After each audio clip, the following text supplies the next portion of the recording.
So Daphnee, thank you for spending some time with us Thank today. you for coming to hang out with us, Brooke. My character on Beyond the Gates, I play the eldest daughter, Dr. Nicole Dupree Richardson.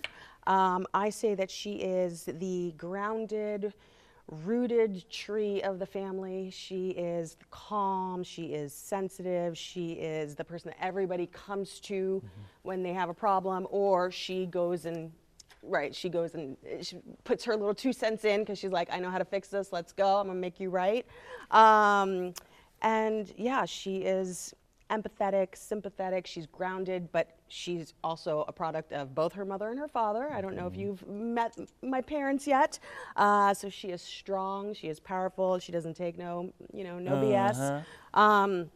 So it's a fun character because there's lots of layers, right? When you first meet her, she seemingly has a perfect life, but we are in daytime soap, so it's we're going to gonna be find a out. roller coaster ride, yes. Look, she's married. She's got, like you said, this 2 amazing perfect kids, life. Yeah, yep. 2 amazing kids. She's got this perfect life from the outside. Right.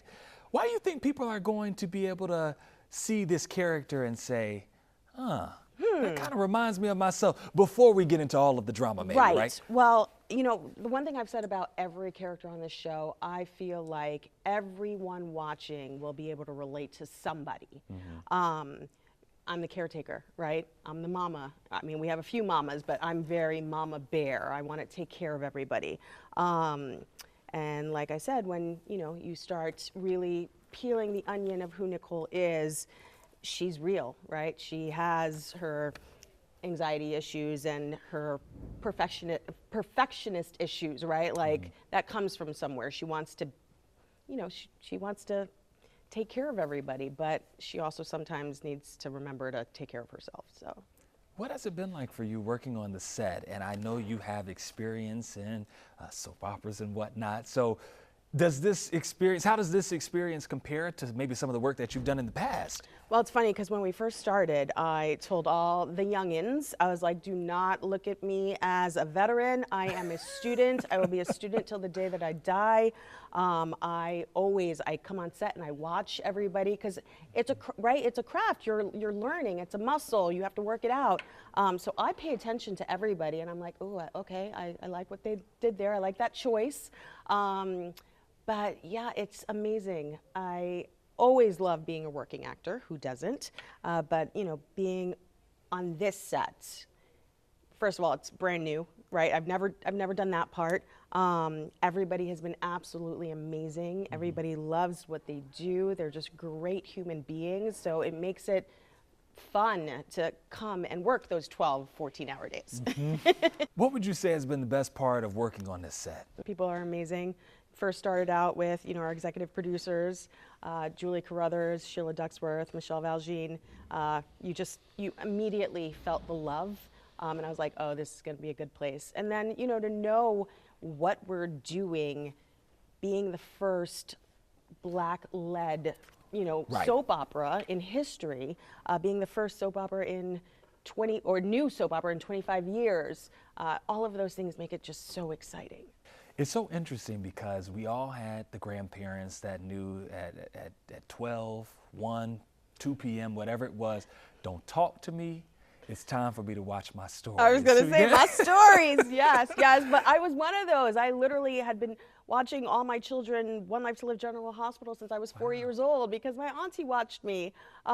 So I grew up with soaps as well. And when I got Passions was, fairly new. I think when I jumped on, it had been on for about 7 years. And I didn't watch that one, but I was happy to be working. And then I got One Life to Live. And I was like, right? It's like a dream come true. And I remember in an interview saying, one of my first days, Victoria Lord comes to speak to me. And I'm like, oh my God, like full-blown fan, like I'm fangirling like nobody's business. And half of what she said just like literally went, over my head because I'm like, I'm just staring at Victoria Lord. So yeah. Why was now the best time for us to see a Black family and a family that's full of so many professions and professions that sometimes society could say are out of reach? I think things have changed in the past 20 years, 15 years, 10 years. where people who look like us may Right. say, I know I can do this and I know I can make this happen. Right. But the shows don't always reflect that. Right. I feel like we are creating complex stories that are full of richness and diversity, and it allows you to see Black family life and relationships and culture in a positive light. We go through the same things that everybody else goes through. It doesn't matter if you're white, Hispanic, Indian, right? We all have family issues, work issues, relationship issues, friends issues. It really is, it's just the color of our skin that's different, that's it, but we're all exactly the same. And Daphnee, is this show gonna get messy? Come on, I know it is, but I'm asking you, I want to hear it from you. Messy, I think messy is, I'm gonna say it's gonna be a roller coaster ride of adventures. How about that? Spoken like a bougie person. That is, see, you are in character right now. This is giving the Dupree family. Yes, Anything it will be. else? It will be fun. It's fun. It's new. It's invigorating. You know, it's giving new life to a genre that has been dying. So I hope we're the first to resurrect soap operas. Right? We had what, 13, and now we're down to 3. So it'd be nice to see more come back up. A lot of us are excited. We are rooting for the show as well. Anything else you just want to say with viewers or leave with viewers? Just keep watching. Show up on day 1.